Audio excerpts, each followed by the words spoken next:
Nous avons eu la chance d'accueillir un stage d'orchestre d'harmonie, principalement évidemment d'instruments à vent, au nouveau conservatoire de Vitrolles, puisque c'est un conservatoire qui a 3 ans maintenant, qui a été totalement rénové, voilà, et qui est dans un état tout à fait parfait.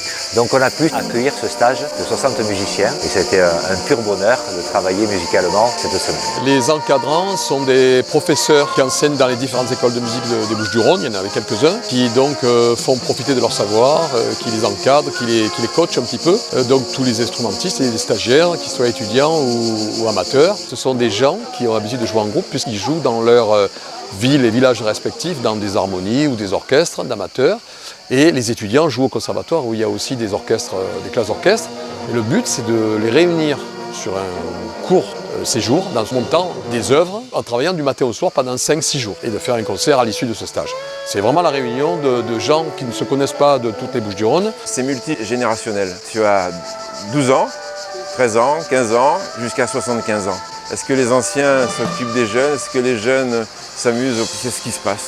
Mais que la musique les relie, à un moment donné, c'est sérieux. On écoute ceux qui sont à droite, on écoute ceux qui sont à gauche.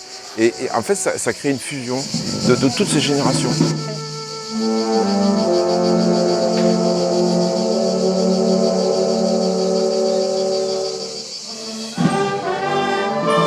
On se sent bien par rapport au concert de ce soir parce qu'on a bien travaillé. Quand on travaille bien en musique, généralement, mis à part la tension et le trac qu'on peut avoir en rentrant, mais le coach s'est occupé de ça, je pense que la concentration aidant, on va faire un très très beau concert et un bon rendu du travail que nous avons fourni, aussi bien par pupitre que par orchestre. Pendant ce stage, mon rôle, ça a été de préparer physiquement et mentalement les musiciens.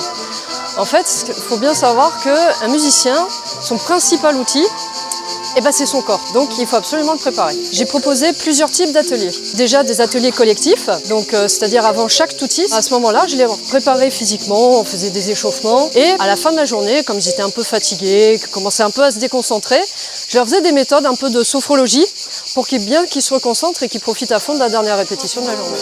Et là, on sait qu'on va avoir un super résultat, qu'il va y avoir une super ambiance, une bonne énergie et tout. On va tout donner tous ensemble. Quel que soit l'âge, quel que soit le niveau, on va tous se régaler. On sent que les gens ont envie de se retrouver, de jouer ensemble, de se rencontrer.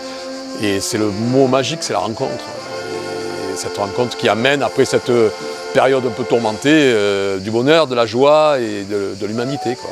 Je voudrais, c'est très important, remercier tous ceux qui nous ont accueillis lors de ce stage. 5 jours, ça veut dire qu'ils doivent mettre à disposition des locaux, des salles où tout l'orchestre joue, des plus petites salles où les différents pupitres jouent, la logistique, des percussions. Donc merci à Philippe Gillet, le directeur du concert de Vitrolles, mais merci à la ville. Là on a un concert en plein air, on fait une générale dans un lieu.